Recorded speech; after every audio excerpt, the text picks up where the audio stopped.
நிறைய நண்பர்கள் பார்த்தீங்கன்னா 4GB கிராஃபிக்ஸ் கார்டில் AutoCAD Photoshop CorelDRAW multimedia rendering AI support ஆகிற மாதிரி லேப்டாப் கேட்டுருங்கப்பா. ஸோ இதில் பார்த்தீங்கன்னா நம்ம கிட்ட பார்த்தீங்கன்னா கிராஃபிக்ஸ் கார்டு ஹை லெவலுக்கு பார்த்தீங்கன்னா ஒரு 11 லேப்டாப் இருக்குது. நண்பர்களுக்கு ஏதாவது தேவைப்பட்ட வாங்கிக்கலாங்க. ஸோ இதில் பார்த்தீங்கன்னா நம்ம கிட்ட ஹெச்பி ஜட்புக்கில் வந்து ஒர்க் ஸ்டேஷன் இருக்குது. ஹெச்பி பெவிலியனில் ரைசான் 5 இருக்குது. அதே மாதிரி ஏசூஸ் ஸ்டஃபில் i5 10th இருக்குது. ஏசூஸ் ஸ்டஃபில் ரைசான் 5 இருக்குங்க. லெனோவோ ஐடியாபேட் 3 இருக்குது. அப்புறம் பார்த்தீங்கன்னா நமக்கு எம்எஸ்ஐ கட்டானால பார்த்தீங்கன்னா i7 11th இருக்கு. ஏசரில் i9 11th ஜென்ரேஷன் இருக்கு. ஸோ நண்பர் பார்த்தீங்கன்னா உங்களுக்கு அந்த பிடிஎஃப் ஃபைல் காட்ட சொல்கிறேன். ஸோ இதை வந்து நீங்கள் பாஸ் பண்ணி பார்த்தீங்கன்னா அதோட price, RAM, SSD, graphics card என்ன இருக்குது எல்லா டீட்டெயிலுமே தெரியும் நண்பா. ஸோ நண்பர்களுக்கு இந்த லேப்டாப் ஏதாவது தேவைப்பட்டா வாங்கிக்கலாம். நம்ம ஷாப் பார்த்தீங்கன்னா Gandhipuram cross cut road 5th street Coimbatore நண்பா.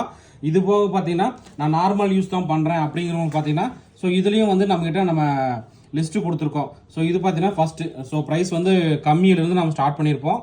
அதே மாதிரி ஒவ்வொரு ப்ராசர் என்ன டீட்டில் இருக்குது எல்லாமே கிளியராக கொடுத்துருக்கேன். இது பாஸ் பண்ணி பார்க்கணும் பார்த்துக்கலாம். இல்லை வந்து நான் கொடுக்குற நம்பருக்கு வந்து லேப்டாப் லிஸ்ட்டுன்னு சொல்லி எனக்கு ஒரு வாட்ஸ்அப் மட்டும் அனுப்புங்க. நம்மகிட்ட என்னென்ன லேப்டாப் இருக்குது எல்லா டீட்டெயிலுமே கிளியராக அனுப்பிடுவாங்க. உங்களுக்கு பிடிஎஃப் ஃபைல் இந்த மாதிரி கொடுத்துருவாங்க. இதில் என்ன ப்ராசர், என்ன ஜென்ரேஷன், ரேம், எஸ்எஸ்டி, அதோட ப்ரைஸ் டீட்டெயில் என்ன எல்லாமே கிளியராக கொடுத்துருக்காங்க நண்பா. ஸோ நம்ம ஷாப் பார்த்தீங்கன்னா Gandhipuram cross cut road 5th street நண்பா. நம்ம லேப்டாப்புக்கு 1 month ஃபுல்லாக ரீப்ளேஸ்மெண்ட் வாரண்டி, 6 மாதம் சர்வீஸ் சப்போர்ட் தராங்க. ஸோ உங்களோட ஃப்ரெண்ட்ஸுக்கு யாராவது தேவைப்பட்டா மறக்காமல் இந்த வீடியோவை ஷேர் பண்ணுங்கள். ஓகே நண்பா, தேங்க்யூ.